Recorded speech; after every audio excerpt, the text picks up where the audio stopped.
Bonjour, comment ça va et comment va la santé? L'Institut Santé Service ISS moo leen di may seen émission Ashifa. Institut Santé Service ISS est l'une des premières universités de santé au Sénégal. Créée par le docteur Daoudou Sow et Monsieur Assane Ndiaye, l'ISS dispose d'un corps professoral de haute qualité et d'une équipe de professionnels prête à vous accueillir. ISS vous offre une panoplie de formations diplômantes reconnues et certifiées telles que formation en biologie, master en analyse biologique, master en industrie agroalimentaire et biologique, master management de la qualité dans les industries agroalimentaires, licence en biologie, option analyse biologique, diététique et nutrition, industrie agroalimentaire, formation en soins, licence sciences infirmières et gynéco-obstétricales, master en administration des services de soins, master en sciences infirmières, option anesthésie, réanimation. Avec ISS, insérez-vous facilement dans le marché du travail avec des compétences requises. ISS se trouve au boulevard de la Gueule-Tapée prolongée, rue 45 angle 28. Contactez-nous au 33 821 69 59 ou sur isanté@orange.sn.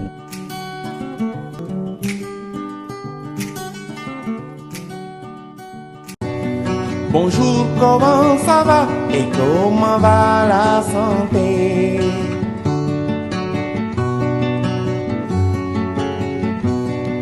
Bonjour, comment... asalaamaaleykum suñu mbokk téléspectateur auditeur internet Asfiyahi radio télévision an layel Badou ñi ngi ma dellu soit ci dimanche gi di leen ñaanal yàlla jàmm di leen ñaanal yàlla yiw di leen ñaanal yàlla sutura ñëpp yàlla ñu ko yàlla boole defal ci barke yonent bi sallallahu alayhi wa sallam ñu wax alhamdulilah rabbil alamin di sant yàlla fi leen toogoon dimanche bi passé ñu ñaan yàlla fekke dimanche bi yàlla may ñu ko ñu koy wax alhamdulilah di ko sant bu baax a baax a baax tey nag ñu ñëwaat comme d'habitude comme ni ngeen ko xamee ci seen émission Ashifa. L'aviation née avec le XXe siècle a connu un développement très rapide sous la pression des conflits armés et de l'exploitation commerciale. Cette conquête de l'air, suivie quelques années plus tard par de celle de l'espace, a créé de nouveaux besoins en matière médicale.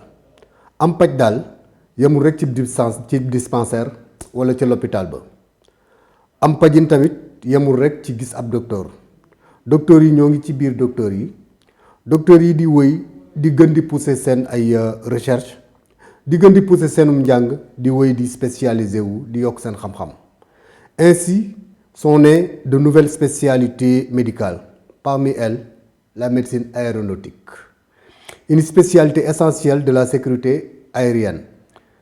Nit ñi tooguñu ñoo ngi tukki di dem ak dikk tukki mën na gàtt ci natal nga mel ni ku jëm Conakry wala nga mel ni ku jëm Bamako wala nga mel ni ku jëm Praia, bref la sous-région ouest africaine. waaye tamit tukki mën na gudd nga mel ni ku jëm Arabie Saoudite Makkatul Mukarrama wala nga mel ni ku jëm États-Unis wala nga mel ni ku jëm Australie wala Chine. C'est des voyages très longs. tukkim metti na am ay contraintes ay jafe-jafe tawat mën na am ci diggante bi tey nag Ashifa dalal docteur El Hadji Malick Niang directeur urgence solution médicale xam-xamam màcc ci xeetu li ñu bëgg a waxtaane muy la médecine du voyage docteur maa ngi lay bàyyi nga présenté wu. jërëjëf El Badou ñi ngi merci pour l'invitation et merci aussi li ngeen may dalale toujours ci Asfiya. ci kër gi nga bokk. jërë ngeen jëf yaay Seydi Hadji Malick. jërë ngeen jëf vraiment merci ngeen may ñu opportunité. ñu wax ci benn spécialité boo xamante ni nii en fait mën nañu wax ni c'est une spécialité qui est sous-connue. bien que ñu bëri aujourd'hui gis nañu avion yi di dem di ñëw. lan moo tax sécurité bi gën a yokk am na benn médecine bu nekk ci ginnaaw bu ñuy wax médecine aéronautique. boo xamante day bokk ci sécuriser lu ñuy wax les voyages aériens. c'est toujours un plaisir de vous recevoir. merci mais docteur lan mooy médecine aéronautique boobu.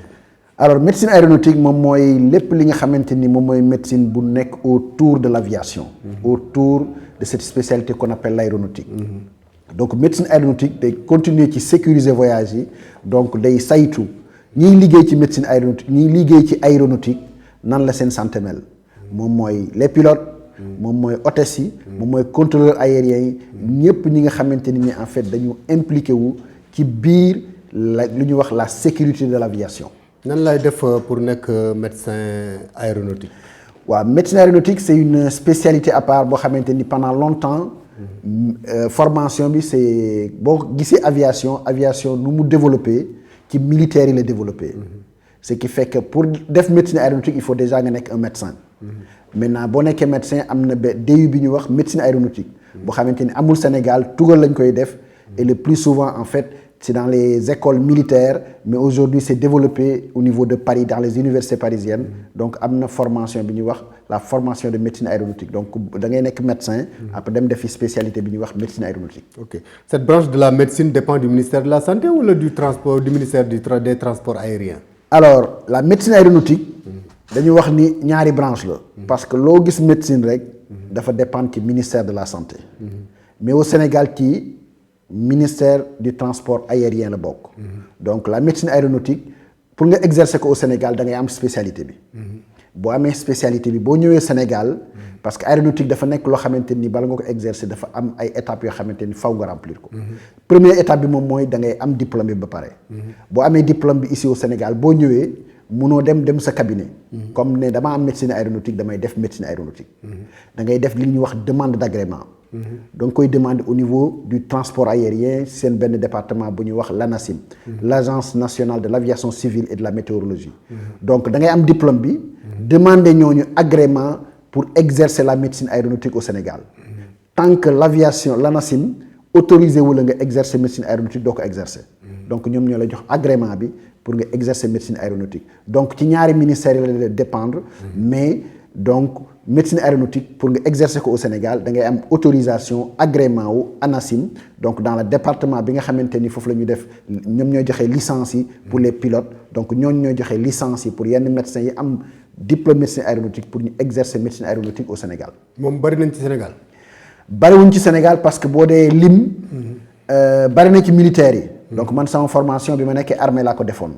donc bari na ci militaires yi les anciens médecins militaires donc ñoom comme dañu am armée de l'air donc dañu yóbbu seen médecins yi ñu dem defi formation médecine aéronautique mais boo xoolee au Sénégal aujourd'hui lim bi mën nañu wax ni mën nañu nekk toll ay fukk ak juróom. mais ñi am agrément ñi nga xamante ni ñoom la ñu am autorisation ñu exercer ko. ëpp ñu 5 pour ñu exercer ko au Sénégal parce que. il faut nga déposer ce dossier. waa ANACIM saytu ko ñëw xool sa cabinet ba xam am nga jumtuwaay yi nga xamante ni nii war nga exercer médecine aéronautique. ñu soog la jox agrément boo xamante ni ñetti at lay am tous les 3 ans dañuy ñëw xoolaat ba xam ni nga nekkee woon 3 ans yële noonu nga mel xool ba xam également ci médecine aéronautique bi est-ce que dem nga jàngiwaat def sa mise à niveau. pour médecine aéronautique pour ñu renouveler sa agrément. ce qui fait que actuellement on est 5 à 6 ñoo xamante ni ñoom ñoo am agrément bi pour exercer médecine aéronautique au Sénégal. docteur nag xam nga habitude la léegi ci ASHIFA ñuy def li ñu naan découverte xamal askan wi lépp lu leen ëlëm ci wàllum wér-gi-yaram wala santé daal de manière générale. gis nañ fi la médecine du voyage avec docteur Alissar Bari que nous saluons au passage gis fi li ñuy wax la médecine du gaz et du pétrole avec notre ami docteur Boubacar Signaté gis fi médecine humanitaire avec yow mi ak yow mi ñu dalaloon la fi ci gàmmu gi ak notre ami docteur Djibril Yad que nous saluons aussi au passage tey nag dellusiwaat nañu ci médecine aéronautique lan moo waral sa ubbeeku ci bépp xeetu médecine njàng da dul doy. njàng du doy. njàng moom tant que yaa ngi dund di def benn métier njàng du doy. parce que même boo demee ba am say diplôme pour vraiment sa diplôme yooyu nga gën ko mën a exercer il faut ngay continuer di jàng. donc te boo xoolee médecine aéronautique dafa jëm ci sécurité aérienne mais dafa jëm aussi ci li ñu wax aujourd'hui les évacuations aériennes. parce que booy jël benn malade lu tax mu gën a développé premièrement bu njëkk ci guerre yi lu tax mu gën a développé moom mooy nu ñu def ba malade bi wala blessé bi mu jóge ci benn endroit boo xamante ni nii amu fa lu ñu ko mën a faje dem ci beneen endroit donc médecine aéronautique loolu la njëkk a développé wu. maintenant après avec le développement de l'aviation avec voyage yi ak aériens yi donc OACI yi def ay réunion xool ni médecine aéronautique dafa war a bokk ci sécurité aérienne. en ce moment mu devenir benn branche entière boo xamante ni aujourd'hui day bokk ci sécurité aérienne donc pays ak ñëpp ñu nekk membre OACI yi ak ñëpp ñi nga xamante ni en fait dañu am benn département d'aviation civile boole ko ci critères yi nga xamante ni la ñuy wax la loi de Chicago réunion bi nga xamante ni Chicago la defoon pour jox médecine aéronautique dooleel ko pour bi nga xamante ni day participer ci sécurité aérienne aujourd'hui. ok lan mooy rôle lu médecin aéronautique bi et jusqu'où s'étend en fait kii li ñu naan domaine d'intervention. domaine d'intervention médecin aéronautique ci aujourd'hui ci sécurité des vols la bokk en fait. Parce qu'aujourd'hui boo gisee ñu ne l'aviation est vraiment le moyen de transport le plus sûr. C'est parce que derrière il y a vraiment ay critères yoo xamante ni teg nañ ko pour que pilote bi nga xamante ni moom mooy dawal avion bi hôtesse yi nga xamante ni ñi ngi ci biir avion yi di liggéey. contrôleur aérien yi ñëpp ñi nga xamante ni en fait dañu bokk ci biir impliqué wu ci avion bi buy jóg buy atterrir ba def voyage am ba def ay transport ñooñu ñëpp dañ leen war a saytu. nan lay demee pilote bi chaque année wala chaque 2 ans day am licence donc il faut que ñu vérifier ba xam diplôme bi mu am mën na ba léegi dawal avion. maintenant bu mënee dawal avion wala contrôleur aérien bi donc war na toog ci tour de contrôle bi. di gis avion yi ak yooyu donc am na ay diplôme mais il faut ñu saytu santé am. Bien sûr. donc ce qui fait que ñooñu chaque année wala chaque 2 ans dafa am benn bala ñuy renouveler seen licence dañuy def benn visite. donc visite boobu day jaar ci médecin aéronautique bi mu xool saytu ko xool ba xam kii il est apte à faire son métier il est apte à monter dans l'avion wala contrôleur aérien bi il est apte à être ci biir tour de contrôle bi di xool avion bi di leen guider ba xam loolu yëpp donc loolu moom mooy rôle lu médecine aéronautique. donc ñëpp ñi nga xamante ne dañu impliqué bala ñu renouveler seen licence il faut ñu renouveler seen visite d'aptitude xool ba xam apte nañu sur le plan physique ak sur le plan mental. Comment se déroule une consultation du médecin aéronautique? donc consultation bi donc médecin aéronautique bi en fait mën nañu wax ni leader la ci benn consultation bu yaatu. donc leader la ci benn consultation bi yaatu. parce que tey man bu ñu ma agréé ma war a def visite aéronautique pilote yi ak ñëpp ñu impliqué wu ci personnel aéronautique. dañ leen di recevoir. bu ñu leen recevoir ñun dañ leen di examiner xool ba xam ci at yi bi ñu mujjee def seen visite ak léegi ba xam dara xewu fa. bu amee dara lu fa xew ñu taxaw ci loolu par exemple bu amee koo xamante ni dafa amoon benn malaise cardiaque wala yooyu ñu taxaw ci saytu ko.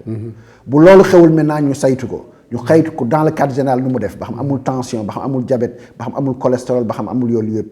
bu amul loolu yëpp maintenant ñu ñëw maintenant ci sens yi. ñu woo suñu collègue ophtalmo ñu xoolal ñu ko kii ba xam bët yi nu mu mel ak melu ko. bu kooku defee ba pare après loolu également ñu xool sur le plan déggin parce que pilote booy dawal déggin bi am na solo contrôleur aérien bi déggin bi am na solo. audiogramme bi dafa systématique.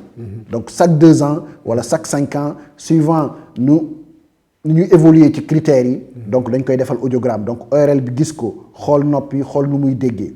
ñu xool bu nekkee dafay soog a dugg si parfois même dañuy def ba def EEG xool ba xam du def ay crise d'épilepsie. bu nekkee day def crise d'épilepsie ñu xool ba xam kii am na apte pour dugg ci avion wala yooyu. donc ophtalmo di bokk bi cardiologue bi également bokk ci dañuy def électrocardiogramme de façon systématique tous les 2 ans ou tous les 5 ans suivant pilote bi âge bu mu am. donc ki nga xamante ne day soog a dugg am 20 ans ba 30 ans ak bu demee ba am 45 ans il faut ñu gën ko mën a maintenant toppatoo bi gën a jege. ce qui fait que parfois am na ñoo xamante ni tous les 6 mois sax la ñu def pour que bu ñu ñëwee ñu mën ko renouveler. donc cardiologue bi bokk ci neurologue bi bokk ci donc visite boobu yëpp bu ko defee pare nag loolu ñëwaat ci ñun. ñu am décision ba xam kii ñu déclaré ko apte na wala apte bu ñu ko déclaré apte envoyé dossier bi maintenant ci ANACIM bu nekkee fii Sénégal. bu ñu jëlee dossier bi envoyé ko ANACIM. ANACIM dañu am koo xamante ni moom la ñu tuddee médecin évaluateur. donc médecin évaluateur bi saytuwaat dossier bi xool ba xam ñun ñi nga xamante ni am nañu agrément. contre-expertise. liggéey bi ñu wax ba xam def nañ ko. mu def contre-expertise. xool ba xam. critère bi nga xamante ni loolu la ñuy wax ba xam ñun visite bi respecté nañ ko. buñ ko respecté maintenant médecin évaluateur bi jël décision finale bi kooku maintenant visite médicale bi dugg ci renouvellement licence am ñeneen ñi nga xamante ni ñooy xool yeneen critère licence bi soog ko jox aptitude. loolu tax boo xoolee li ñuy wax les transports aériens. donc nekk loo xamante ni nii bala nga dugg ci avion bi dawal day nekk quelque chose de sûr. Donc du n'importe quel médecin moo war a assurer la surveillance médicale des pilotes et du personnel navigant mais le médecin aéronautique bien sûr. C'est le médecin aéronautique. Quelles sont les conditions d'aptitude physique et mentale des pilotes yaa ngi ma ko doon wax léegi mën naa ko sauter donc le personnel navigant c'est pas seulement les pilotes et les hôtesses. Absolument. C'est exactement qui est qui à part le pilote les contrôleurs ak Il y a les pilotes, donc ñi nga xamanteni ñom ñoy tax avion bi daw. Parfois amna ñu ñuy wax les mécaniciens navigants, ñi nga xamanteni ñom ñoy toppatoo avion bi. Donc parfois dañuy dugg ci avion bi wol. Donc aujourd'hui pilote ñom ñoy wax ñi wax ñun d'habitude classe 1. ñi nga xamanteni ni en fait ñom ñoy pilote des avions de ligne ak yoyu. Donc dañ leen di classer également ci benen classe bu ñuy wax classe 2 bo xamanteni mo concerner les personnels de cabine. Donc ñëpp ñi nga xamanteni ñom ñoy top route ñi nga xamanteni également dañuy def ben jàng spécial mais également régulièrement dañ leen di defal visite pour ñooñu. Bo démé ci classe 2 bi également am nga pilote privé yi ñi nga xamanteni ni dañu bëgg dawal avion. Donc té duñu dawal ay avion de ligne donc avion yi ndaw lañu dawal ñoy ñoy classe 2 bi. Ñeneen ñi nga xamanteni ni duñ leen faté parce que ci sécurité aérienne bi am nañ ci solo bu leer mom moy les contrôleurs aériens. ñi nga xamanteni ñom ñoy nekk ci tour de contrôle yi di surveiller avion yi di surveiller di autoriser atterrissage yi ak décollage yi ñooñu tamit dañuy am régulièrement des visites d'aptitude yo xamanteni ñom ñoy may autorisation ñom mën nañu nekk ci contrôle bi xol mëna gis di mëna dégg danger yi ak di mëna contrôler ak yooyu donc ñooñu ñëpp ñoo concerné le ñuy wax personnel aéronautique. mais kon képp ku nekk daal ci flotte yeeg ñoom seen daal wér-gu-yaram bu wóor nga war a am. Absolument donc loolu mooy consolider la sécurité aérienne. ñëpp ñi nga xamante ni dañuy yëngu impliqué wu ci avion bi depuis que avion bi mi ngi au sol. ci décollage am atterrissage am ñooñu ñëpp en fait de façon régulière il faut ñu leen di saytu. di xool ba xam apte nañu pour def seen liggéey ni mu war. mais vous avez aussi un rôle à jouer ci voyageurs yi. am booy def médecine aéronautique da ngay defaale toute médecine du voyage. Parce que en fait di nga xam ni voyageur bi également aujourd'hui benn voyageur boo xamante ni dafa feebar bala moo dugg ci avion di dem benn évacuation benn pays baax na médecin aéronautique bu xool ba xam. bu duggee ci avion bi condition de vol yi moom situation dina ko mën a supporter wala du ko supporter. de la prévention. Voilà c'est ce qui loolu am solo. pour que voyageur bi également ñu xam ban condition bu duggee ci avion bi. lan la physiologie aéronautique bi mën a impliqué wu ci yaramam. D'accord yan xeetu jàngoro ngeen di gën di dajeel ci seen visite yi. Alors ci visite yi ñi jeunes le plus souvent dañuy apte donc boo nekkee xale di commencer sa liggéey le plus souvent dañuy apte mais bu ñu demee ba am 45 ans donc yeneen feebar yi nga xamante ne day atteindre population bi da leen di dal. dañuy am tension dañuy am diabète mais dañoo war a di xool tension bi ñun ak diabète bi ak yeneen maladies yi nan la ñu def. ba seen condition d'aptitude mën leen permettre malgré diabète bi malgré tension bi malgré yeneen feebar yi nga xamante ni population générale bi da koy am. nan la ñuy def ba mu compatible ak seen condition de vol. Donc bu mënee nekk le plus souvent bu ñu équilibré dañ leen di bàyyi ñu continuer seen liggéey parce que ñoom parfois dañuy dem ba 65 ans. Donc imaginez nga dañuy def ay événements yu important ci ay maladies dans leur vie donc il faut ñu saytu xool ban période la ñu mën a voler ak ban période la ñu mënul voler. Donc également bu ñu amee doute sur le plan psychiatrique également très souvent dañ leen di envoyer ci psychiatre ñu xool ba xam kii situation may na ko mu voler wala situation may ko mu voler. Bon les maux de tête ak migraine moom xanaa boobu buy métti ak jékki-jékki miir moom pendant un vol xanaa dina bëri. loolu bëri na mais aussi tey développement transport aérien def na mu wàññeeku mais également nit ñi bokkuñu. parce que avion bu dee jóge ci terre. di yéeg bu dee yéeg en fait li ñuy wax pression atmosphérique bi day wàññeeku. donc dafa am benn dañu am beneen genre pression bu yéeg avion bu yéeg. Oxygène bi day wàññeeku. Ce qui fait que ñenn ñi mën nañ ko ressentir am lu ñuy wax le mal de transport. Maintenant parce que aujourd'hui avion bi bu dee décoller. di yéeg nekk ay 10 000 mètres ci kaw suuf. donc condition yooyu bu avion bi bu ñu ko deful yenn conditions yi ñu koy waxati physiologie humaine du ko mën a supporter. mais aujourd'hui avion yi pour ñu mën a def altitude yi en fait dañuy wax lu ñuy wax pressurisation. c'est-à-dire avion bi dañuy am benn certaine pression bu ñu régler ci biir ba nga xamante ni nii pression bi muy am c'est comme si avion bi mi ngi ci suuf. c'est-à-dire comme si ci biir cabine bi nit ki mi ngi ci suuf. ce qui fait que maintenant avion bi buy yéeg pression boobu buy varier dafa am ñoo xamante ni dañ koy yëg seen yaram parce que booy avion bi buy yéeg quantité oxygène bi ñuy am ci air bi day wàññeeku. mais avec aujourd'hui le développement de la technologie avion yi dañ koy pressuriser de telle sorte que pression boobu day ndróog moo nekk sur terre. ce qui fait que parfois balaa avion bi di décoller hôtesse yi dinañ leen jox ay consignes par rapport ne leen si jamais l'avion a une perte de pressurisation automatiquement da ngeen di gis oxygène day wàcc. parce que bu oxygène nekkee 21% fii ñu nekk ci suuf boo yéegee oxygène bi day wàcc nekkatul 21% day gën a wàcc di dem 10% 15% en fonction fu ñu nekk ci altitude bi mais technologie bi ni mu développé ba nga xamante ni aujourd'hui mën nañu pressuriser avion yi moo may tey en fait voyage aérien yegg fu mu yegg parce que bu amuloon pressurisation boobu 10 000 mètres nit mënu fa noyyi. Exactement li ñu naan biométéorologie difficile à prononcer moom xanaa foog nga koy caytu.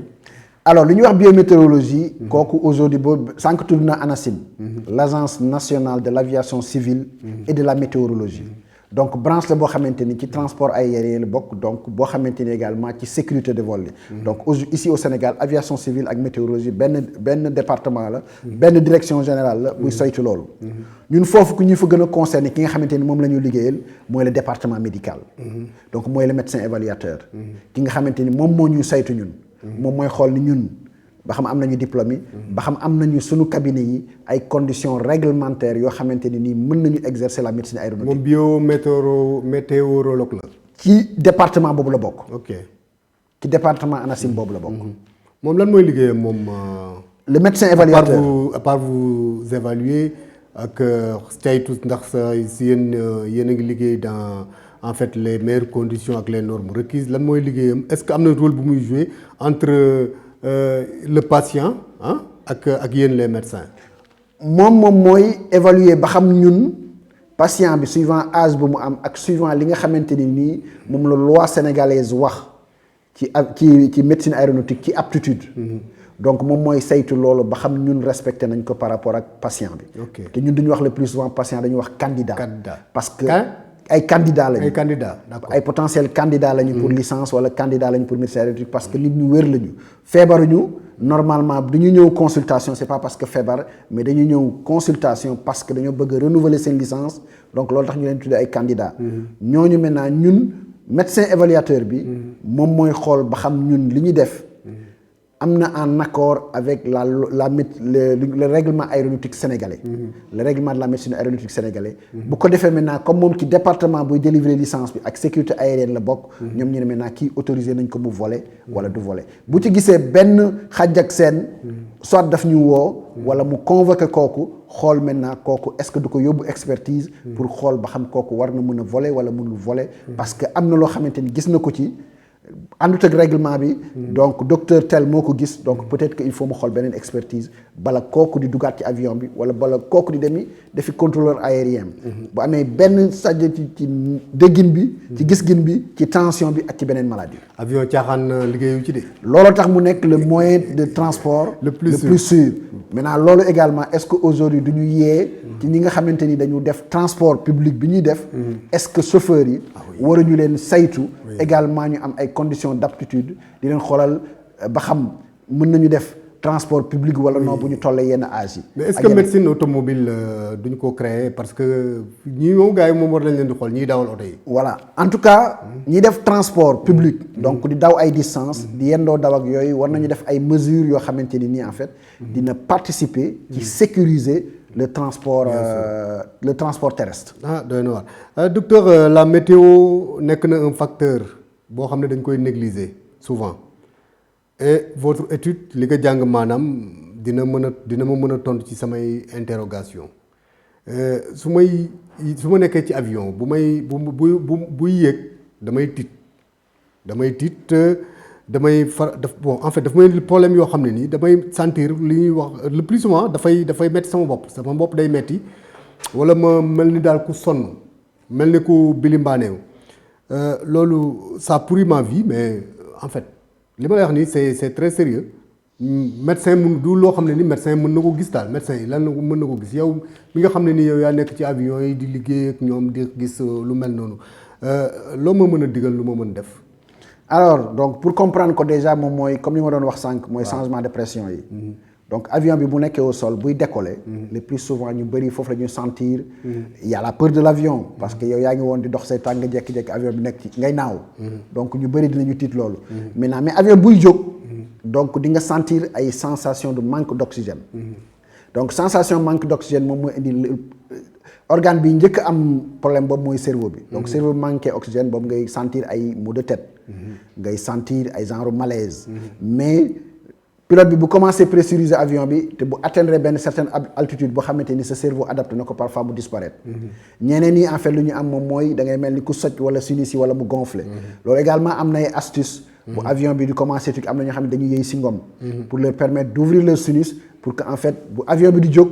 ni muy yéegee pression donc fi nga xamante ni en fait ay bouche d'air lañu ci biir organisme bi. ubbeeku mu permettre la en fait nga adapté wu rapidement. la peur de l'avion am na ñu ragal avion surtout buy décoller comme li ma doon wax sànq bay yëngu di traverser des zones de turbulence ak ñoom seen ak buy atterrir maanaam buy wàcc ñooñu loolee leen di dalale seen xel. aujourd'hui lu ñu dalale seen xel moom mooy ñu xool ci sécurité aérienne nan lañ koy définir. donc ñu xool déjà man ci sama wàll li may doxal ci délivrance licence. moom mooy que pour nga dawal avion il faut que régulièrement ñu saytu sa santé xool ba xam apte nga wala aptuloo sama yaay wér-gu-yaram may na la ko. ñiy contrôler avion yi fi ñuy jaar également mooy contrôleur aérien yi dañ leen di def la même chose. te aujourd'hui aussi boo duggee ci avion mu naaw war di nga tiit. mais bu ñu xoolee nombre d'accidents d'avion yi am par année. par rapport ak nombre de vols nombre de décollages yi am ci monde bi. dinañu gën a xam ni dañu gën a wóolu avion. xam ni aussi avion ñun ni ñuy vérifier santé pilote yi. noonu la également ingénieurs yi di xool aptitude avion bi avant muy voler.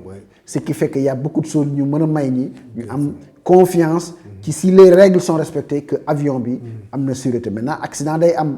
par rapport te accident chaque fois bu amee gis ngeen ko chaque fois que accident bu am dans le milieu aéronautique bokkul ak oto accident bu amee il faut ñu étudier accident bi lan moo ko indi gis ngeen le Boeing 737 Max bi mu accidenté ñaari yoon gars yi mënuñu comprendre lan moo accident avion bi jógatul gars yi dañu groundé avion yi jusqu'à comprendre bi ñu ko comprendre également def na presque 1 an avant avion boobu léegi la commencé waat jóg parce que gars yi réglé nañu problème bi pour dire effort bi li ñi di def ak effort bu aéronautique di def pour rendre l'avion plus sûr donc c'est pour dalal seen xel que avion si vraiment les règles sont respectées la sécurité est étudiée au maximum. oui comparable au mal de mer mooy li ñu doon wax sànq ou plus généralement au mal des transports am na ñu supporté wul dugg ci gaal ñii supporté wuñ dugg ci oto le mal de l'air tamit mi ngi manifesté woo par des nausées maanaam mel ni da nga bilimaane maux de tête li ñu doon wax sànq bopp buy metti mën nga dem ba àgg ci sax di am na ñoo xam dañuy wàccu lan mooy provoquer loolu tamit expliquer nga ko mais ban attitude le voyageur bi war a am pour atténuer ces symptômes maanaam dalal bopp dal xelam dal. voilà bu nekkee am na ñoo xamante ni leer na leen ni par exemple du mal de transport aérien dañ koy am. donc ñooñu en fait mën nañu consulter avant ñuy dem ci voyage yi. parce que mën nañu leen defal ay prescriptions médicales yoo xamante ni ça leur permet en fait. de supporter cette différence de pression. donc parce que seen organisme moo dul supporter. différence de pression brusque bi nga xamante ni avion bi dina ko def buy décoller. ak différence de pression boo xamante ni avion bi dina ko defaat au moment d'atterrissage. donc ñooñu on leur donne des médicaments. pour leur permettre de supporter au moins pendant ce vol. ñooñu ñuy def avion yi ak également mal de mer yi également ñi nga xamante ni bu ñu duggee ci avion. ci bateau également donc yooyu da ngay consulter. ñu jox la ay médicaments yoo xam ne day prévenir loolu avant ngay voyager. D'accord. Donc du fait de la climatisation à bord des avions l'air ambiant est souvent frais et sec léeg-léeg mu sedd guy pour ne pas être surpris par la fraîcheur surtout bu dee voyage guddi looy digal voyageurs yi. waaw ci avion bi. waaw donc voyage yu guddi ci avion bi donc avion bi moom bu xasee ba yéeg par rapport ak température bi nekk ci kaw. par rapport ak conditions yi donc toujours comme ni ma ko waxee sànq dañuy soxla pressurisation. bu ñu pressuriser avion yi également donc c'est un endroit clos fermé l'air circule de telle sorte que en fait il faut qu'on mette tous les voyageurs ci même système de température. donc ce qui fait que il faut se couvrir. donc il faut demander des couvertures ci avion de ligne yi. pour en fait. soo laajee mbàjj rek ñu jox la. dañ la koy jox. dañ la koy jox. avion moom boo loo ci laaj rek ñu jox la ko. ci avion compagnie aérienne yi. donc suivant doole compagnie aérienne yi. mais le plus souvent loolu dañ koy prévenir de telle sorte que en fait booy voyager guddi booy voyager yenn température yi donc yooyu yëpp day disponible. bu sa xel tey boo laajee gros nañ la ko jox. boo laajee. gros waaw foog naa Air Sénégal léegi dañ lay jox ataaya. Ah, c'est magnifique. Air Sénégal léegi dañ lay xel ataaya pour dire que en fait ci doole compagnie bi la ak adapté dooleem par rapport à ça. Ok dans certains cas am na cas yoo xam ne c'est des personnes présentent des facteurs de risque lu mel ni phlébite maanaam ñi amee ay antécédents yi nga xam ne seen deret du circuler nu mu waree ñooñu ñuy wax moom la ñuy wax defe naa mauvaise circulation veineuse ñooñu naka la ñu war a def avant d'entamer un long voyage. ñoom ak jigéenu wérul yi surtout. voilà xam nga jigéen ñu wérul ñi. ak ñi nga xamante ne ñu am def risque de thrombose veineuse. donc parce que c'est la position assise prolongée pendant parfois des vols qui sont très longs. 6 heures de temps 8 heures de temps. donc ñooñu bu ñu ko xamee déjà bu nekk xam nañ maladie mën nañu mettre sous traitement avant ñuy dem.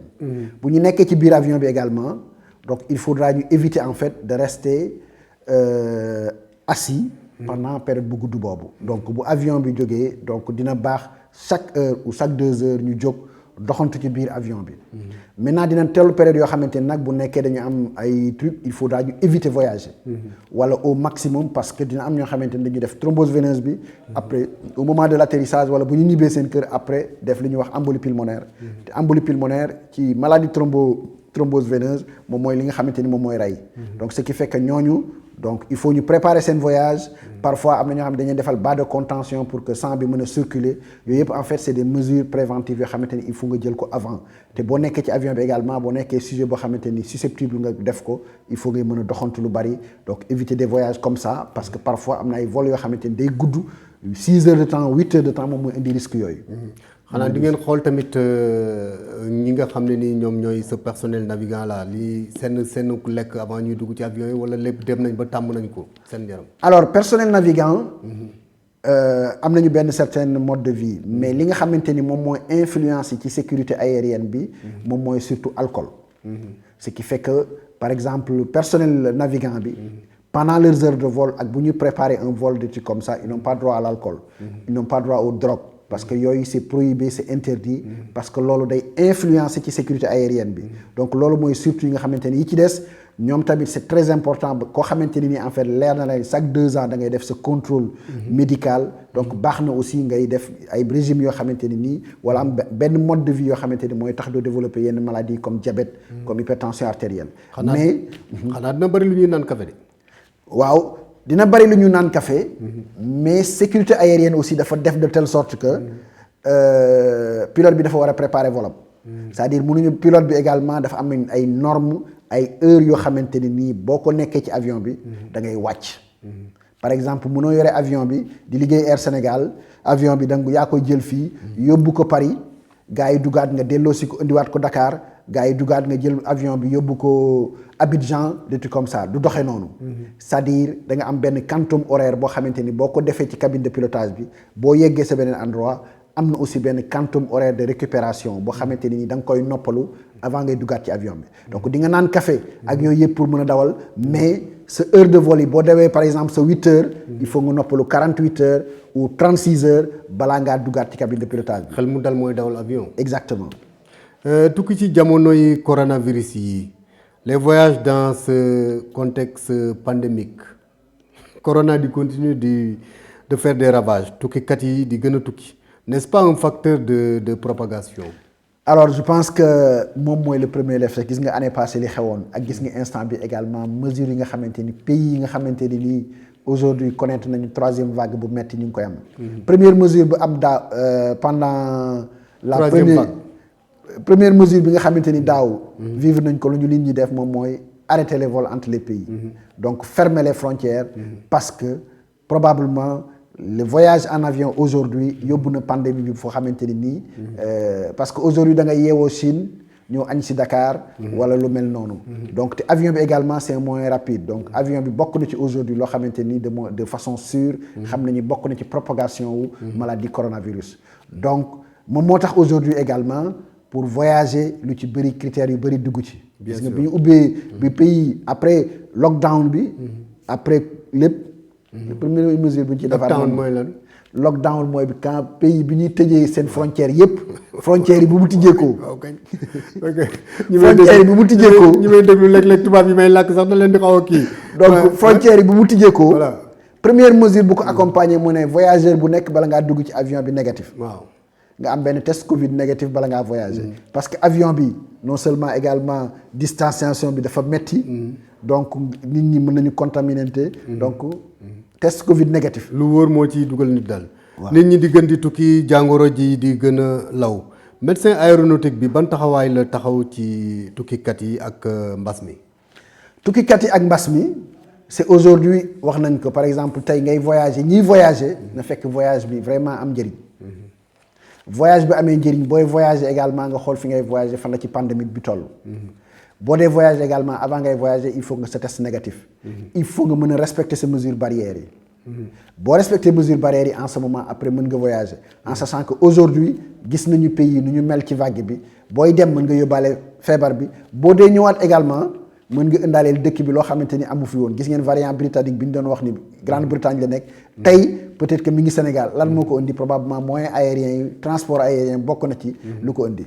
waaw loolu nañ ci ñëw mais ñu des ci test des voyageurs yi nga doon wax noonu mais test yi comment yéen a ngi koy caytu yéen a koy caytu wala. alors médecin aéronautique bi di ko caytu. mais xam nga au Sénégal am na laboratoire yoo xamante ni nii. ñoom la ñu désigné. moom la état bi wóolu ba ni test yi fii lañ koy defee. donc test yi foofu lañ koy defee ñooñu génne résultat bi boo négatifé nga dem aéroport boo yeggee aéroport am na ñu fa nekk ñoo xamante ni dañuy saytu test bi. xool ba xam test bi def nga ko ci laboratoire yi ko war a def ak def nga ko noo ko war a defee parce que test PCR la ñu wax. donc boo ko defee test PCR bi ñu valider ko ni test bi négatif na dem mais comme ni ñu koy déggee temps yi donc am na ñoo xamante ni aussi comme mbirum xaalis la mbirum leneen am na ñoo xamante ni dañuy fabriquer ay faux tests négatifs pour mën a jàll ci frontières yi mais de temps en temps gis ngeen ni aéroport donc caytu bi agent de santé yi di def foofu ak caytu bi nga xamante ni les agents de l'aéroport le font danañ jàpp ay tests yoo xamante ni c'est des faux tests. ok comment faire un test bu ma waree tukki naka laay defee test. tey boo waree tukki. test bi ñu recommandé moom mooy test PCR mooy bi nga xamante ni sa bakkan la ñu jaar wala ci gorge bi la ñu jëlee. def ko mu génn en 48 heures. donc Institut Pasteur da koy def. hôpital Dantec da koy def. HMO da koy def. IRESSF hôpital militaire de Ouakam. le laboratoire IRESSF bu professeur Mboub da koy def. donc foofu ngay jël rendez-vous avec sa billet. ñu defal la test bi mu génn. bu génnee mu négatif. am nga autorisation ñu yónnee la ko par email maintenant loolu nga jël ko yóbbu ko aéroport. donc yooyu c'est des tests yi nga xamante ni parfois même da ngay gis day am barcode maanaam bu ma waree tukki damay yóbbu billet bi. da nga yóbbu billet bi. waaw jël rendez-vous. ñoom ñu defal la test bi. génnee la ko par rapport ak sa date voyage. c'est-à-dire 48 heures avant nga voyage nga war a def test bi. d'accord pour que ba test bi valable. pas 1 mois avant pas 2 mois avant. yaa ngi doon wax léegi faux test loolu naka ngeen ko mën a xamee yéen. loolu en fait ñun duñ ko mën a xam mais laboratoire yi bu ñu génnee résultat bi ñoom day am seen tampon day am seen signature. oui lan ngeen tuddee faux test laa bëgg a wax. faux test mooy koo xamante ni nii comme yow nga bëgg a voyager. nga dem gis sa benn waay. defoo test defaanoo test mu génnee la benn kayit boo xamante ni dañ ci def test négatif. defuloo test. mais am nga benn kayit boo xamante ni dañ ci bind test négatif. donc jaaroo ci laboratoire yi keneen moo la defal benn kayit signé ko. nga dem aéroport wane ko. kon mun nañ njort ne ñi ñu wax ne ay faux test la ñooñu. defuñu test c'est des personnes est-ce que duñu sax ay personnes positives. mënuñu ko wax parce que dañoo deful test bi rek. dañoo wut pexe boo xamante ne nii. am nañu kayit bi. donc mën nañu négatif comme mën nañu positif. mais dañoo wut pexe boo xamante ne nii am nañu kayit boo xamante ni dañ cee bind négatif pour mën a voyager. ñaata laa war a fay pour def test bi. 40 000 francs au Sénégal. 40 000 francs c'est 40 000 francs yi dañ ko tollooleeg yeneen dëkk yi wala. bokkul parce que pays bu nekk moom mooy def testam ak par rapport ak nu muy calculer prix am au Sénégal prix bi 40 000 francs lañ ko fixé. docteur actuellement ku wax ci coronavirus wax ci mutation yi ak variants yi nga doon wax sànq ñu koy dégg ñu naan variants yeeg ñoom seen ci yooyu variant bi ñu gën a miin dégg ko mu tiital sax askan wi mooy le variant anglais lan mooy variant coronavirus sax d'abord ba yegg si ci variant anglais. ba yegg si ci variant anglais bi xam nga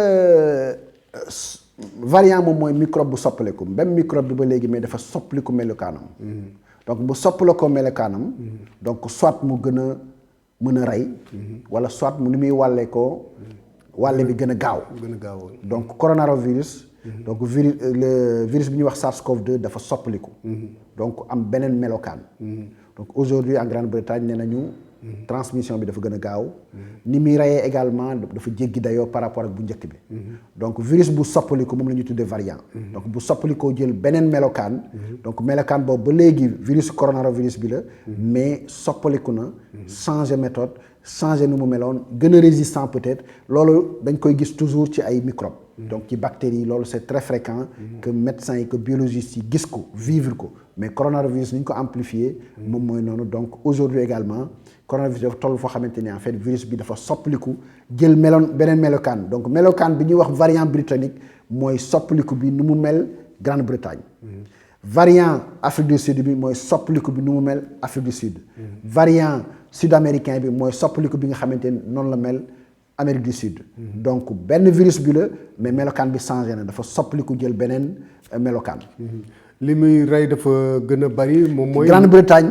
moom mooy par exemple ne ñi muy wàll bu comme que wàllaate bi dafa gën a bari nit ñi di gën di feebar kii bi taux de mortalité bi day gën a bari xam nga bu soppalikoo même ni ñu ko doon fajee mën na jéem a résistant ci noonu donc ñi loolu tax même ñiy vacciné ñi ngi wax donc fajeel bi day gën a ni muy def ci nit ki day gën a sévère parce que soppaliku nañ nekk beneen melokaan boo xamante ni en fait ni muy bu doon xaral daal ñu ne léegi day mbëkkee voilà donc ni mu doon mbëkkeel bi léegi bu doon mbëkk ñaari yoon wala da doon xool kenn boo ko laalul mu mbëkkal léegi day mbëkk ñëpp donc noonu la variant britannique bi nekk bu doon wàlle ñaar wala ñetti nit day gën a gaaw wàlle bi ça veut dire que tey boo doon am benn charge virale bu ndaw wala boo ko laalee wàlle bi dafa gën a gaaw ni muy rayee nit ñi également ni muy mel ci organisme bi dafa gën a sévère donc dee bi gën a yokk kon de war nañu gën a moytu nag war nañu gën a moytu bu baax a baax respecter mesures barrières yi ñaata variant la ñu am wala yiñ ci rey variant yi ñu commencé bari donc ñi décrire variant bi wax décrire nañu variant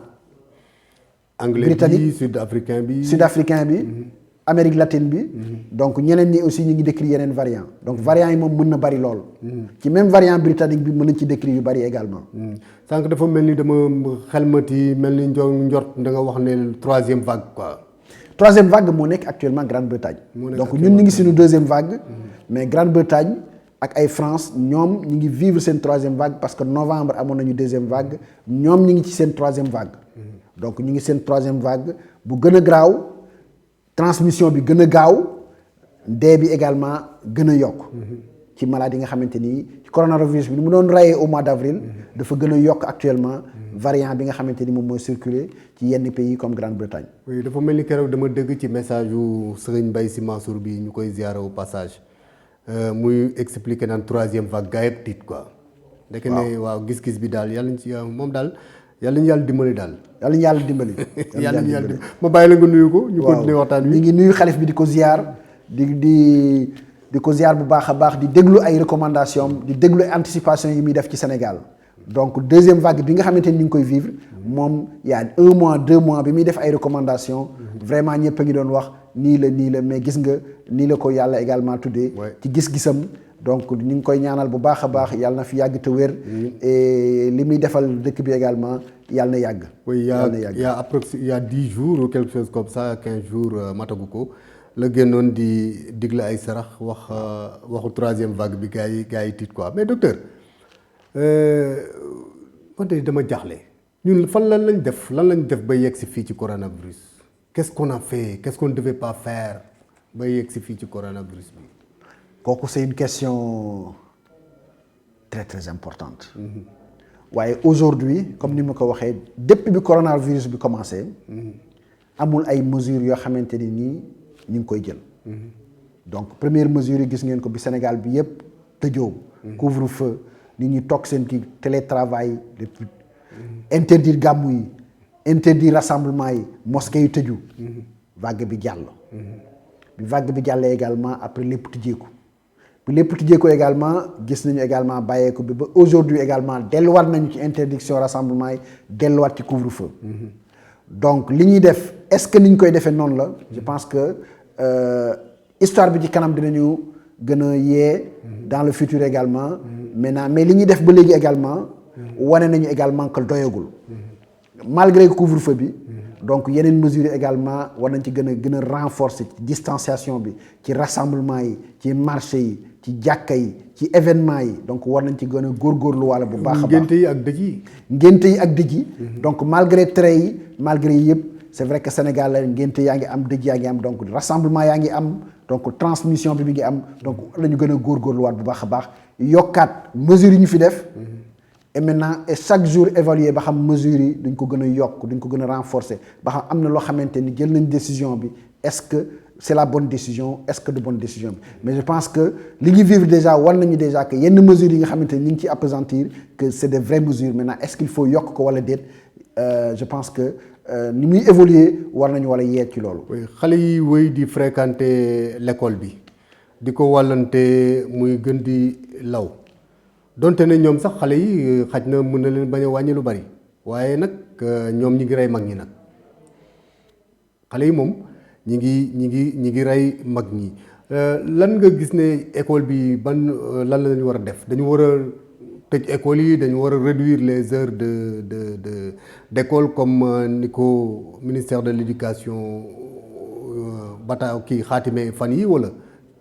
alors tëjoon nañ fi école yi ñu gis effet yi mu defoon ak yëpp lu mu defoon ci éducation bi ak yooyu xam nañu éducation lu muy def ak ñun pays sous-développés yi comment l'éducation bi lu mu amee njëriñ ci suñu dëkk bi maintenant est-ce que xale yi ñooy lor mag yi kooku amaguñu preuve bi donc xam nañu ni coronavirus du maladie xale mais que xale bi mën na ci jouer benn rôle ci transmission bi bien sûr maintenant je pense que aujourd'hui li ñu war a gën a def li nga xamante ni am naa yaakaar ñu def ko moom mooy que aujourd'hui bi coronavirus commencé ak léegi ba ñu toll fii centres yi def test ba léegi c'est les mêmes centres donc évoluer wuñu en matière de test bi mu gën a vulgariser wu pour man tey tëj école yi ak yooyu yëpp beneen mesure bi nga xamante ni man moom laa gën a tug moom mooy que test yi gën a law ñu gën a bari test yi test tey ñu ngi ci ay 1000-2000 tests te pour traiter maladie pour man gëm naa ni ci tester isolé bokk na ci li nga xamante ni dina wàññi donc tey test yi bu ñu mënoon a di yegg ci ay 10 000 ay 20 000 tests par jour peut-être que xale yooyu ak école yi ak rassemblement yi dina gën a wàññeeku parce que tey war nañu mën a tester lu ëpp 2000 lu ëpp 5000 tests par jour donc Sénégal foog naa ni côté boobu également bu ñu fa yeggoon dina bokk ci loo xamante ni même bu ñu tëjul école yi tey dina tax bu enseignant bi wala élèves yi bu ñu leen bëggee tester dañ tester ñu bari ñi nga xamante ne dañoo feebar ñu des seen kër ñi ci des continuer école bi donc nañu gën a yokk test yi nañu gën a aujourd'hui centre de santé yi test bi gën a law en fait que ñu ñu évoluer de telle sorte nga ñi nga xamante ne ñoo doon tester en avril ñoom ñooy continuer tester ba léegi donc tester isolé oui, ku tester surtout les personnes âgées xam naa nag état bi li mu ciy tiit moom mooy bu leen isolé lekk gi war ci ñoom ak ñoom seen yooyu. non c'est pas ça. loolu defatuñ ko xam nga dañu doon testé isolé yóbbu hôtel yóbbu tuuti loolu defatuñ ko. oui mais actuellement il convient d'isoler les personnes âgées. li may wax isolé moom mooy que yow tey boo xëyee nga sentir dara sa yaram.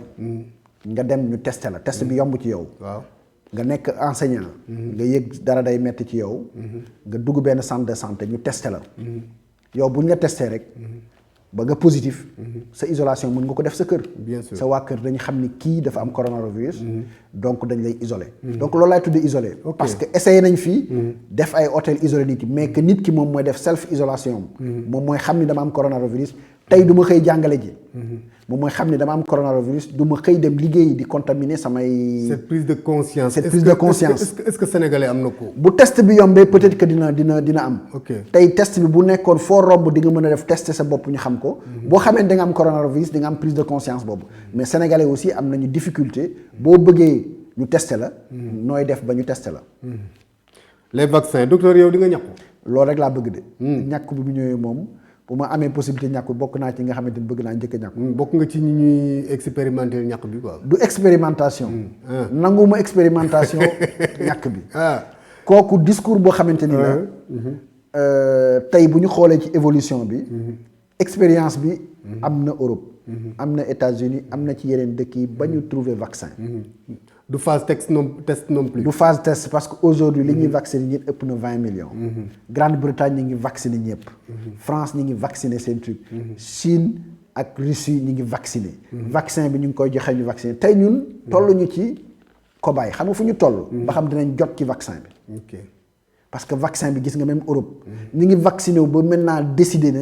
vaccin bi bala moo génn Europe il faut mu am ay règles te feebar bi fu mu toll tey bu ñu xoolee li ñuy vacciner ëpp na tey 25 ou 30 millions de personnes vaccinées léegi ñu atteindre ko ñooñu mënuñ ci dëkk kenn déggul ñu naan ñooñu 100 000 personnes dee na ci wala 50 000 personnes dee na ci ñu vacciner ñu naan parfois am na effet mais ñooñu ñu ngi dund te garab yëpp am sax effet secondaire voilà donc ñooñu ñu ngi dund te vacciner nañ leen te dégguñu ci ay 50 millions de personnes du moins millions de personnes yooyu ñu vacciner dégguñu ci 100 000 personnes dee na ci alors que ñi am coronavirus bi ñu ngi continuer di dégg 10 000 personnes dee na 2 000 personnes dee na par jour donc virus bi moo gën a dangereux vaccin bi que vaccin bi tey course la pour que ñëpp am ko ñun bu ñu amee sens am ko dina jafe avec les pays développés yi nga xam ne ni ñoom ñoo ko ndara foog naa ni débat bi foofu la ñun nan la ñu def ba lu mu gën a gaaw ñu jot ci vaccin bi ba nga xamante ni dañu mën a commencer vacciner suñu population bi balaa ñuy vivre ñi li ñële di vivre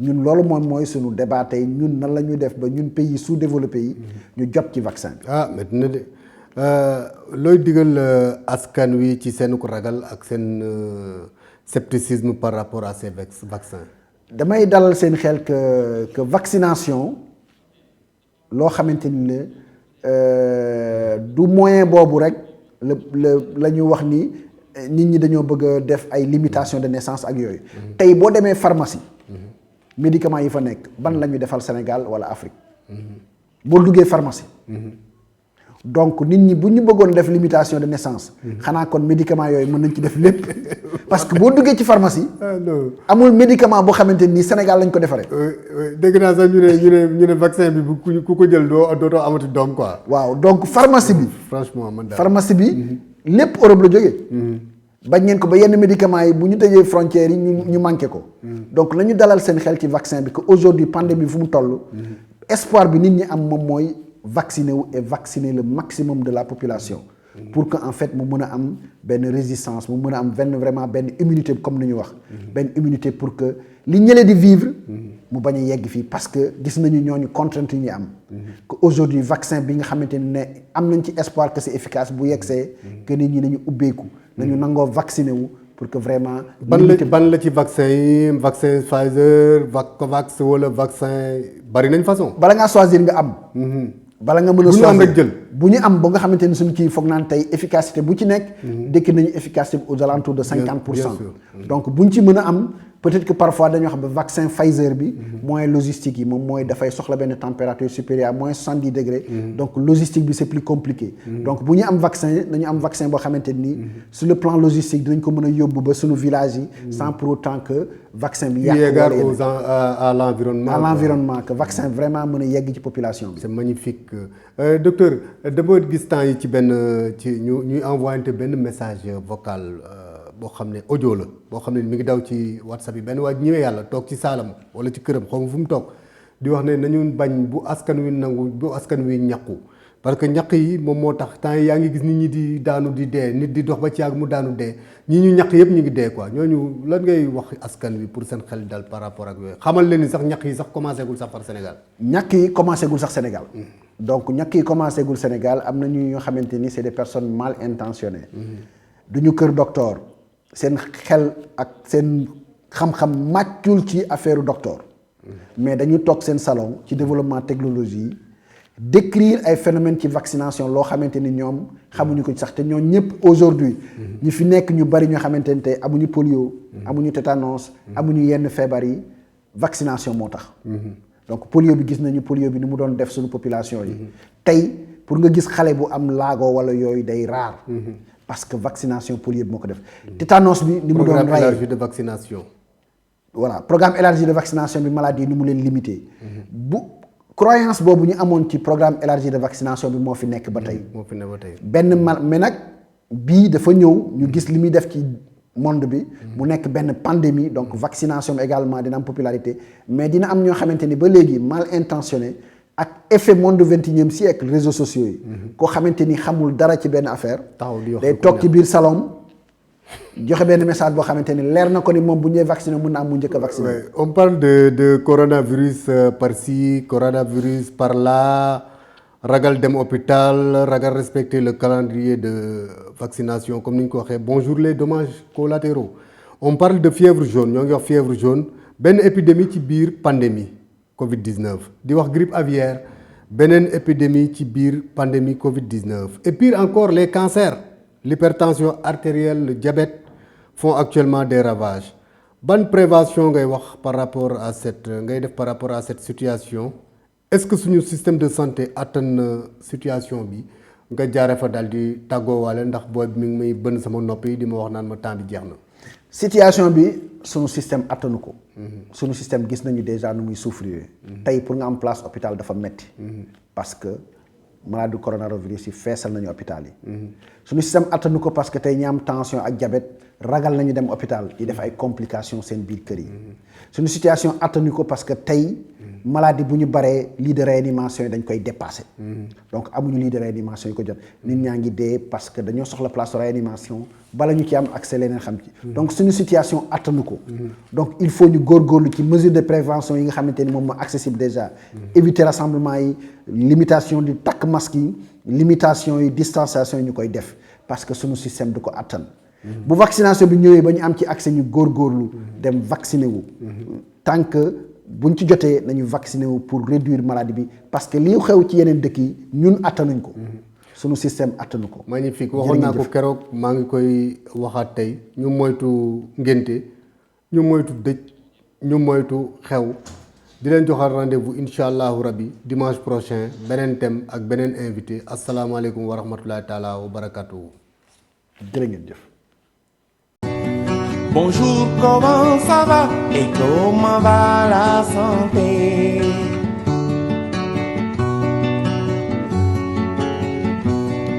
Bonjour, comment... L'Institut Santé Service ISS moo leen doon may seen émission Ashifa. Institut Santé Service ISS est l'une des premières universités de santé au Sénégal. Créée par le docteur Daoudou Sow et Monsieur Assane Ndiaye, l'ISS dispose d'un corps professoral de haute qualité et d'une équipe de professionnels prête à vous accueillir. ISS vous offre une panoplie de formations diplômantes reconnues et certifiées telles que formation en biologie, master en analyse biologique, master en industrie agroalimentaire et biologique, master management de la qualité dans les industries agroalimentaires, licence en biologie, option analyse biologique, diététique et nutrition, industrie agroalimentaire, formation en soins, licence sciences infirmières et gynéco-obstétricales, master en administration des services de soins, master en sciences infirmières, option anesthésie, réanimation. Avec ISS, insérez-vous facilement dans le marché du travail avec des compétences requises. ISS se trouve au boulevard de la Gueule-Tapée prolongé rue 45 angle 28. Contactez-nous au 33 821 69 59 ou sur isanté@orange.sn.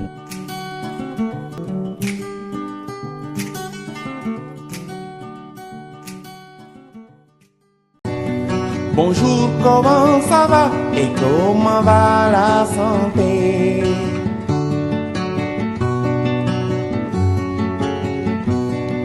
Bonjour, comment ça va et comment va la santé?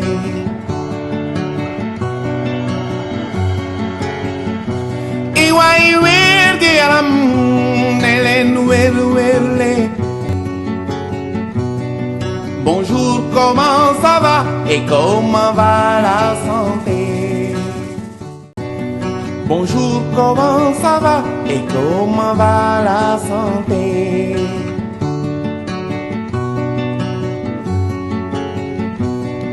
Bonjour, comment ça va et comment